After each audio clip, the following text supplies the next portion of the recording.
Hello everyone, welcome to my channel teacher connection. आज की class में हम class 7th NCERT chapter 12 one हमारी जीवन रेखा। तो आज की क्लास में हम बहुत इम्पॉर्टेंट चैप्टर पढ़ेंगे, वन हमारी जीवन रेखा। कैसे वन हमारे लिए उपयोगी हैं और कैसे वन हमारे लिए जीवन रेखा बने हैं, तो इस चैप्टर में हम ये डिस्कस करेंगे। अब तक हमने क्लास 7th एनसीईआरटी के 11 चैप्टर कंप्लीट कर लिए हैं। 11 चैप्टर कंप्लीट हो चुके हैं हमारे। अगर आपने अब तक क्लास 6 एनसीईआरटी और क्लास 7th एनसीईआरटी के 11 चैप्टर नहीं देखे हैं तो आपको इनका लिंक डिस्क्रिप्शन बॉक्स में मिल जाएगा और चैप्टर कंप्लीट होते ही पीडीएफ आपको टेलीग्राम चैनल पर मिल जाएगा। टेलीग्राम चैनल का लिंक आपको डिस्क्रिप्शन पे मिल जाएगा, तो वहाँ से आप ज्वाइन कर लीजिए। तो आज की क्लास में आज का टॉपिक डिस्कस करते हैं। हरे भरे वन हमारे लिए उतने ही महत्वपूर्ण हैं। यहाँ पे हमें वनों का महत्व समझाया गया है कि हरे भरे वन जो हैं वो हमारे लिए उतने ही महत्वपूर्ण हैं जितना कि हमारे लिए फेफड़े, जो हमारे लंग्स होते हैं, वो हमारे लिए जितने इम्पॉर्टेंट हैं उतने ही हमारे लिए वन इम्पॉर्टेंट है। इसीलिए इन्हें क्या कहा जाता है, हरे फेफड़े भी कहा जाता है। तो वन जल शोधन तंत्रों के रूप में भी कार्य करते हैं। वन क्या करते हैं, जल को साफ सुथरा करने में, जल शोधन करने में, जल को एकत्रित करने में भी कार्य करते हैं। तो जल शोधन तंत्र के रूप में भी वन कार्य करते हैं। तो आइए जानते हैं कि वन हमारे लिए किस तरह से इम्पॉर्टेंट है। तो ये एक स्टोरी टाइप है जहाँ पे बच्चे वन भ्रमण के लिए अपने प्रोफेसर अहमद के साथ जाते हैं और वो वहाँ पर देखते हैं कि वन हमारे लिए किस तरह से इम्पॉर्टेंट हैं। वनों से जो हमें लकड़ियाँ प्राप्त होती हैं उनसे हमारे घरों में कितने सारे सामान बनाए जाते हैं और उसके साथ ही वन हमारे लिए हरे फेफड़े कैसे साबित हुए हैं, ये सब हम इस चैप्टर में जानेंगे। तो देखिए, वन भ्रमण पर बच्चे जाते हैं और बच्चे चाकू, हैंडलेंस और छड़ी और नोटबुक आदि कुछ वस्तुएं लेकर प्रोफेसर अहमद के साथ जाते हैं। और वहाँ क्या होता है, साथ में गांव के समीप वन की ओर निकल पड़ते हैं।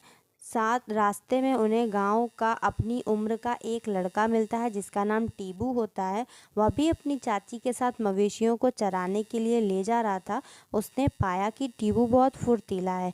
टीबू फुर्तीला क्यों है, क्योंकि वह मवेशियों के झुंड को एक साथ रखने के लिए आनन फानन में यहाँ वहाँ दौड़ता है, इसीलिए वह फुर्तीला है। बच्चों को देखकर टीबू ने भी उनके साथ चलना शुरू कर दिया, जबकि मवेशियों को लेकर उसकी चाची जो होती हैं वो दूसरी ओर निकल जाती हैं।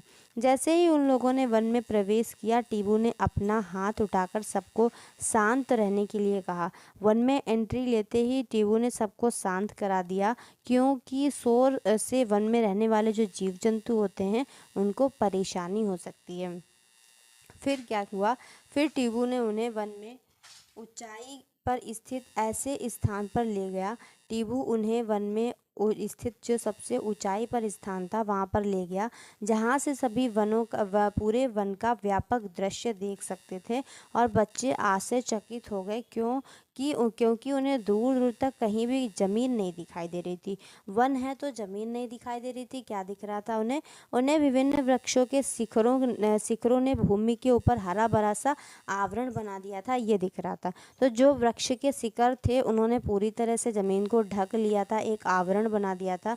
जो वृक्ष के शिखर होते हैं, यद्यपि आवरण जो था वो कैसा था, आवरण समान रूप से हरा नहीं था।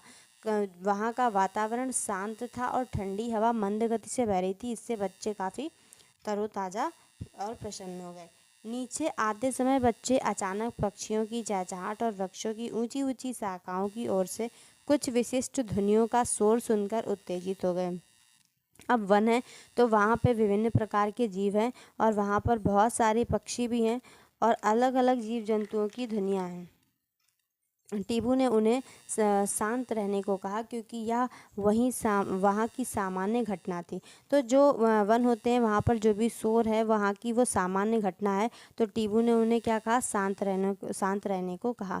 बच्चों की उपस्थिति के कारण जो कुछ बंदर हैं वो वृक्षों पर और ऊंची शाखाओं पर चढ़ गए थे, जिससे वहाँ विश्राम कर रहे पक्षी अशांत हो गए। अब जो बच्चे थे वहाँ गए तो बंदर क्या हुआ, उससे ज़्यादा ऊंचाई पर चढ़ गए, तो ऊंचाई पर जो पक्षी थे वो अशांत हो गए। और जंतु अक्सर अन्य जंतुओं को सचेत करने के लिए विशिष्ट प्रकार की ध्वनियाँ करके चेतावनी भी देते रहते हैं।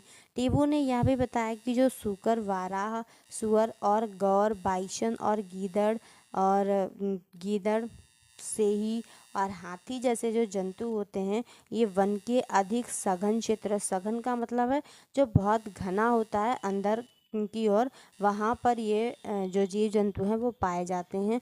प्रोफेसर अहमद ने बच्चों को सावधान किया कि उन्हें वन के अधिक सघन क्षेत्रों में नहीं जाना है, क्योंकि सघन क्षेत्रों में ज़्यादा जीव जंतु रहते हैं। तो अब जो है कि हमने क्लास 6 में क्या पढ़ा था, वनों को आवासों के रूप में पढ़ा था। तो अगर आपने ये चैप्टर नहीं देखा है तो आपको ये चैप्टर पढ़ लेना चाहिए अच्छे से। लिंक भी इसका आपको डिस्क्रिप्शन बॉक्स में मिल जाएगा, पूरी प्लेलिस्ट बनी हुई है। अब वे स्वयं देख रहे थे कि वन किस प्रकार अनेक जंतुओं और पादपों के लिए आश्रय और आवास प्रदान करते हैं। तो वन किस प्रकार से अनेक जंतुओं के लिए आश्रय और आवास प्रदान करते हैं, ये बच्चों ने पहले तो पढ़ा ही था, लेकिन अब वो देख रहे थे। बच्चे जिस भूमि पर चल रहे थे वो बहुत ही ऊबड़ खाबड़ थी और अनेक वृक्षों से ढकी थी। तो बच्चे जिस भी भूमि पर चल रहे थे वो कैसी थी, ऊबड़ खाबड़ थी और वृक्षों से ढकी हुई थी। टीबू ने साल, टीक, सेमल, शीशम, नीम, पलास, अंजीर, खैर, आंवला, बांस और कचनार आदि के वृक्षों की पहचान करने में उनकी मदद की। अब बच्चे जंगल में गए हैं तो जंगल में बहुत सारे तरह तरह के वृक्ष हैं और छोटे बड़े हर तरह के पौधे हैं। तो वहाँ पर जो टीबू होता है उसको पहले से वो जंगल में जाता है तो उसको जानकारी रहती है। वो बताता है कि कौन साल का वृक्ष है, टीक का, सेमल का, शीशम का कौन सा वृक्ष है, पलास और अंजीर, आंवला, बांस सबकी वो पहचान करने में बच्चों की मदद करता है। प्रोफेसर अहमद ने बताया कि वन में अनेक प्रकार के वृक्ष, झाड़ियाँ, शाक और घास पाई जाती है। तो झाड़ियाँ, शाक और घास क्या होते हैं ये सब आप पढ़ चुके हैं।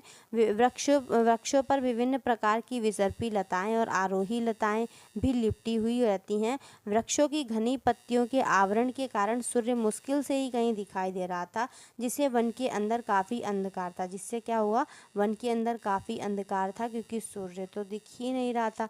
तो नीम इस तरीके का वृक्ष होता है, बांस ये सब आपने देखे होंगे। बांस का इस तरीके का पूरा बना रहता है जाल जैसा, और ये है शीशम, और इसी के साथ ये है सेमल का वृक्ष। तो अब देखते हैं एक क्रियाकलाप जिसमें ये क्या कहते हैं कि अपने घर की विभिन्न वस्तुओं को ध्यान से हमें देखना है और उन वस्तुओं को हमें सूची बनानी है जो हमें वनों से प्राप्त हैं। आपको सूची में काष्ठ से बनी मतलब लकड़ी से बनी चीज़ों को लिखना है, जैसे कि प्लाईवुड, ईंधन की लकड़ी, बक्से, कागज, माचिस की तीलियाँ और फर्नीचर। ये सब क्या होता है, लकड़ियों से बनते हैं और ये लकड़ियाँ हमें वनों से प्राप्त होती हैं। और इसी के साथ साथ गोंद, तेल, मसाले और जंतुओं का चारा और औषधीय पादप जो जड़ी बूटी होती हैं, औषधियाँ होती हैं, वो भी हमें वनों से प्राप्त होती हैं। तो ये सारे वन के उत्पाद हैं। किसके उत्पाद हैं, वनों के उत्पाद हैं ये सब हमें कहाँ से प्राप्त होता है, वनों से प्राप्त होता है। अब वन में इतने वृक्ष कहाँ से आए, इससे पहले हम देखेंगे कि शहद है, मोहरी, लाख है, लकड़ी की मूर्तियाँ हैं और गोंद हैं और कत्था, ये सब वन्य उत्पाद हैं और ये हमें वन्य से ही प्राप्त चीज़ों से ही इनको बनाया जाता है। तो आगे देखते हैं कि जो वृक्ष इतने सारे जो वन है इतना घना, ये कहाँ से आया। तो प्रोफेसर अहमद जो हैं उन्होंने बताया कि प्रकृति में वृक्ष पर्याप्त मात्रा में बीज उत्पन्न करते हैं। तो आपने इससे पहले पढ़ा भी है कि जो वृक्ष होते हैं वो क्या करते हैं, बीज भी उत्पन्न करते हैं। वन की भूमि उनके अंकुरण और नवोद्भिद और पौधों में विकसित होने के लिए अनुकूल परिस्थितियाँ प्रदान करती है। तो वन है तो वहाँ पे जो सूखी पत्तियाँ गिरती रहती हैं उससे क्या होता है, मिट्टी उपजाऊ बनी रहती है क्योंकि उससे ह्यूमस बढ़ता है। और ये इससे क्या होता है, जो पेड़ जो होते हैं उनसे जो बीज प्रस्फुटित होते हैं या इस इधर उधर से जो बीज वहाँ पे पड़े होते हैं, जो पेड़ वृक्षों से उत्पन्न हुए होते हैं, उससे क्या होता है, चिड़िया और पक्षियों के द्वारा और कीट पतंगों के द्वारा भी बीजों का इधर उधर आदान प्रदान होता है। तो इन सब के द्वारा क्या होता है, जो बीज होते हैं वो अंकुरित होते हैं और नवोद्भित पौधे विकसित होते हैं। क्योंकि वन में एक वृक्ष के लिए, एक पौधे के लिए सारी अनुकूल परिस्थितियाँ पाई जाती हैं। तो इसलिए वृक्ष जो है जो वृद्धि करते रहते हैं, वृक्ष के रूप में वृद्धि करते हैं और इससे क्या होता है, एक वन तैयार हो जाता है। किसी वृक्ष का शाखी भाग तने से ऊपर उठ जाता है जो कि क्या कहलाता है, शिखर कहलाता है। तो जैसे वृक्ष का जो शाखा वाला भाग होता है और ये क्या होता है, तने से ऊपर उठ जाता है और इसी को हम क्या कहते हैं, शिखर बोलते हैं। इस तरीके से ये बन जाता है तो हम इसको शिखर बोलते हैं। प्रोफेसर अहमद ने बच्चों को ऊपर की ओर देखकर यह नोट करने के लिए कहा कि वन में ऊंचे वृक्षों की शाखाएं किस प्रकार कम ऊंचाई के वृक्षों के ऊपर छत की तरह कार्य करती हैं। मतलब जैसे छत की तरह, जैसे ये शिखर है, ये वृक्षों के शिखर हैं, ये क्या है, वृक्षों के शिखर हैं और ये सब तना है। आगे देखते हैं। तो ये जो शिखर होते हैं ये छत की तरह दिखाई देते हैं, तो इनको हम साइंस में बोलते हैं वितान या कैनोपी। तो इन वृक्षों के जो शिखर होते हैं इनको हम या तो क्या बोलते हैं, वितान, क्या बोलते हैं, वितान, और या फिर हम इन्हें बोलते हैं कैनोपी। जैसे टोपी नहीं बोलते हैं वैसे ही कैनोपी। तो इस तरीके से हमने देखा कि वन कैसे बनते हैं, क्योंकि वहाँ पे अनुकूल परिस्थितियाँ होती हैं पौधे के लिए और बीज तो उपलब्ध ही रहते हैं। तो अपने आसपास आप किसी वन अथवा उद्यान में जाइए, वृक्षों के देखिए, वृक्षों को देखना है और उनके नाम लिखने हैं। तो ये सब क्रियाकलाप भी करने हैं। जिन वृक्षों को आप देखेंगे उनकी विशेषताएं जैसे कि लंबाई, पत्तियां, आकार, शिखर, पुष्प, फल, ये सब भी सूचीबद्ध करके लिखने हैं इस क्रियाकलाप में। प्रोफेसर अहमद ने बताया कि वृक्षों के शिखर की आकृति और अमाप का मतलब होता है साइज। अब जो वृक्षों की आकृति है और उनका जो साइज है वो क्या होते हैं, परस्पर भिन्न होते हैं। मतलब हर एक पेड़ अलग तरीके का उसका साइज होगा, अलग तरीके का उसका शिखर होगा, अलग तरीके की उसकी आकृति होगी। तो सारे जो वृक्ष होते हैं वो आपस में भिन्न होते हैं। इसी कारण किसी वन में विभिन्न ऊंचाइयों पर क्षैतिज परतें बन जाती हैं। कैसी परतें बन जाती हैं, क्षैतिज परतें बन जाती हैं। इन्हें ही हम अधोतल कहते हैं। तो कैनोपी और अधोतल दोनों ही याद रखिए, क्या करते हैं, इस क्षैतिज नुमा जो आकृति बनती है परतों की, उसको हम अधोतल कहते हैं। विशाल और ऊंचे वृक्ष शीर्ष परत बनाते हैं जिनके नीचे झाड़ियाँ, ऊंची घास की परतें होती हैं और सबसे नीचे की जो परत होती है वो शाक बनाती है। सबसे नीचे की जो परत होती है वनों में वो कौन बनाती है, शाक से ऊपर क्या होती हैं, झाड़ियों से ऊपर क्या होते हैं, वृक्ष। तो वृक्ष कहाँ पर होते हैं, शीर्ष पर। क्या सभी वनों में वृक्ष समान प्रकार के होते हैं, तो बिल्कुल नहीं। अभी आपने पढ़ा सभी वृक्ष समान प्रकार के नहीं होते हैं, इसी कारण सभी वन भी समान प्रकार के नहीं होते हैं। तो वन में वितान और उसके नीचे का तल, तो ये है शिखर और ये है अधोतल। तो इस तरीके से वितान, अधोतल और ये हम देखते हैं। जलवायवीय कैसी परिस्थितियाँ, जलवायवीय परिस्थितियों के कारण वृक्षों और अन्य प्रकार के पादपों की किस्मों में क्या होता है, भिन्नता पाई जाती है। अभी हमने क्वेश्चन किया है कि क्या सभी वन या सभी पादप एक समान होते हैं, तो बिल्कुल नहीं होते हैं। क्यों नहीं होते हैं, क्योंकि जलवायवीय परिस्थितियों के कारण वृक्षों और अन्य प्रकार के पादपों की किस्मों में भिन्नताएं पाई जाती हैं। जंतुओं के प्रकार भी विभिन्न वनों में भिन्न होते हैं। तो जंतुओं के प्रकार भी अलग अलग वनों में कैसे होते हैं, अलग अलग होते हैं। कुछ बच्चे झाड़ियाँ और शाखों के पुष्पों पर यहाँ वहाँ मंडराने वाली खूबसूरत तितलियों को देखने में व्यस्त थे। उन्होंने झाड़ियों के नज़दीक जाकर देखने का प्रयास किया था। ऐसा करते समय उनके बालों और वस्तुओं पर बीज और झाड़ियाँ चिपक गई। बच्चों को वृक्षों की छाल और पौधे की पत्तियां और वन भूमि पर सड़ गल रही क्षयमान पत्तियों पर अनेक कीट मकड़ियाँ और गिलहरियाँ, चींटे और विभिन्न छोटे जंतु भी दिखाई पड़ते हैं। तो जो भी पत्तियाँ होती हैं, क्षयमान पत्तियाँ का मतलब है कि जो पत्तियाँ पेड़ से सूखकर गिर जाती हैं और ज़मीन में सड़ गल रही होती हैं, उनको हम क्षयमान बोलते हैं।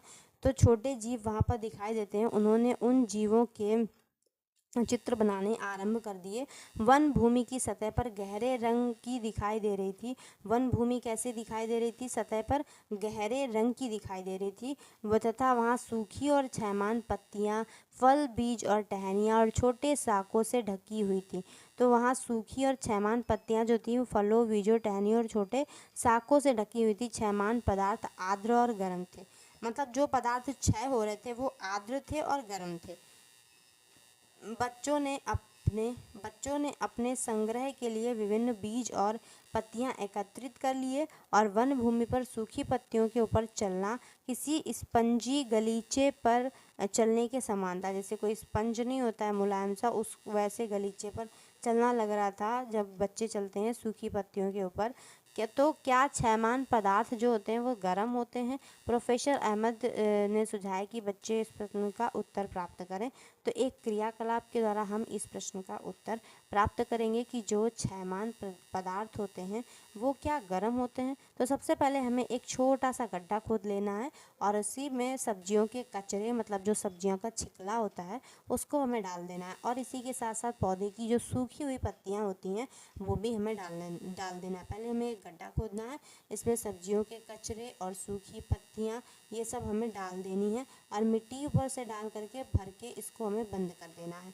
तो ढक देने के बाद इसके ऊपर कुछ हमें जल भी डाल देना है और 3 दिन बाद मिट्टी की परत को ऊपर से हटाएंगे और तब देखेंगे कि जैसे हम अपने हाथ से हटाएंगे तो हमको महसूस होगा कि इसमें से जो गैसेस निकलती हैं वो गरम गरम सी निकलती हैं। तो यहाँ पर हमारा इस क्रियाकलाप से ये जो है कि प्रूफ हो जाएगा कि जो पत्तियाँ होती हैं, जो क्षयमान होती हैं, वो क्या होती हैं? गर्म होती हैं। तो यही यहाँ पर हमको सिद्ध करना था कि जो क्षयमान पदार्थ हैं वो क्या होते हैं? सदैव गर्म होते हैं।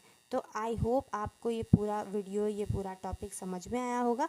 अब इसके आगे का हम करेंगे नेक्स्ट पार्ट में, मतलब ये हमारा पार्ट 1 है और इसी के साथ हम पढ़ेंगे पार्ट 2 में इसके आगे की वनों में और क्या क्या हुआ और वनों का उपयोग हम कैसे करते हैं। तो ये सारी बातें हम पढ़ेंगे पार्ट 2 में। तब तक के लिए अच्छी लगती है तो लाइक कर दीजिए, चैनल को सब्सक्राइब कर लीजिए और अपने फ्रेंड्स के साथ शेयर कर दीजिए। Thanks for watching. मिलते हैं नेक्स्ट वीडियो में।